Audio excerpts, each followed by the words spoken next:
Shalom saudaraku yang diberkati oleh Tuhan.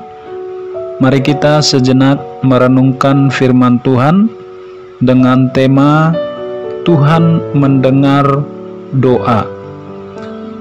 Kita baca dari Markus pasal 11 ayat 20 sampai dengan 26. Demikian firman Tuhan. Pagi-pagi ketika Yesus dan murid-muridnya lewat, mereka melihat pohon ara sudah kering sampai ke akar-akarnya. Maka teringatlah Petrus akan apa yang telah terjadi. Lalu ia berkata kepada Yesus, "Rabi, lihatlah pohon ara yang kau kutuk itu sudah kering." Yesus menjawab mereka, "Percayalah kepada Allah. Aku berkata kepadamu, sesungguhnya barang siapa berkata kepada gunung ini, beranjaklah dan tercampaklah ke dalam laut, asal tidak bimbang hatinya, tetapi percaya bahwa apa yang dikatakannya itu akan terjadi, maka hal itu akan terjadi baginya. Karena itu, aku berkata kepadamu, apa saja yang kamu minta dan doakan, percayalah bahwa kamu telah menerimanya, maka hal itu akan diberikan kepadamu. Dan jika kamu berdiri untuk berdoa, ampunilah dahulu sekiranya ada barang sesuatu dalam hatimu terhadap seseorang, supaya juga Bapamu yang di surga mengampuni kesalahan-kesalahanmu. Tetapi jika kamu tidak mengampuni, maka Bapamu yang di surga tidak akan mengampuni kesalahan-kesalahanmu." Saudaraku yang berbahagia, pada umumnya orang beranggapan bahwa berdoa merupakan hal yang mudah, tinggal berbicara. Martin Luther, seorang tokoh reformasi, mengatakan bahwa salah satu pekerjaan orang Kristen adalah berdoa.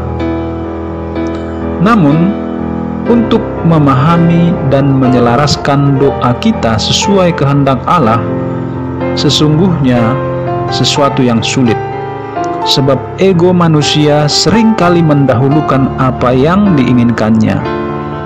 Pohon ara yang dikutuk Yesus sudah menjadi kering sampai ke akarnya. Saudaraku, Yesus kemudian bicara tentang iman dan doa. Yesus selalu menekankan betapa besarnya peran doa.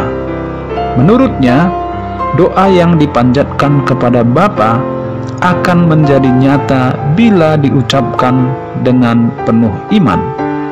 Yang terpenting dalam doa adalah iman, pengampunan, dan kerendahan hati.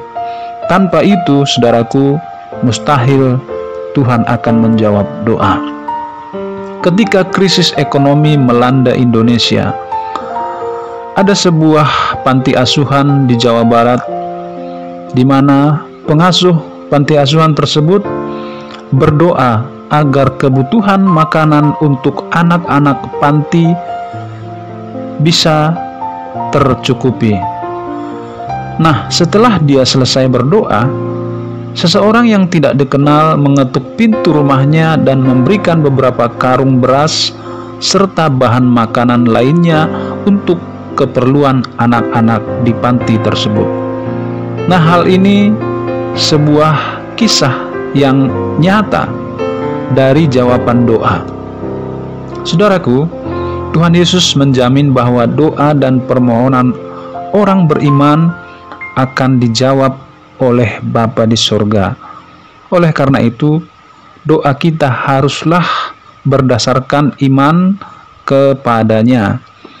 Doa juga semestinya berdasarkan pengakuan bahwa tanpa belas kasihannya kita tidak mampu mengatasi semua masalah yang menimpa kehidupan kita. Doa orang benar bila dengan yakin didoakan sangat besar kuasanya. Tertulis dalam Yakobus 5 ayat 16. Saudaraku, kita tidak perlu ragu untuk menaikkan doa kepada Tuhan Yesus. Dan hal yang terpenting juga adalah kita harus belajar untuk mengampuni setiap orang yang menyakiti kita, dan kita berharap pengampunan Tuhan telah berupaya mengampuni orang lain. Saudaraku yang berbahagia, dalam kerendahan hati merupakan dasar utama daripada jawaban sebuah doa. Amin. Tuhan Yesus memberkati kita. Shalom.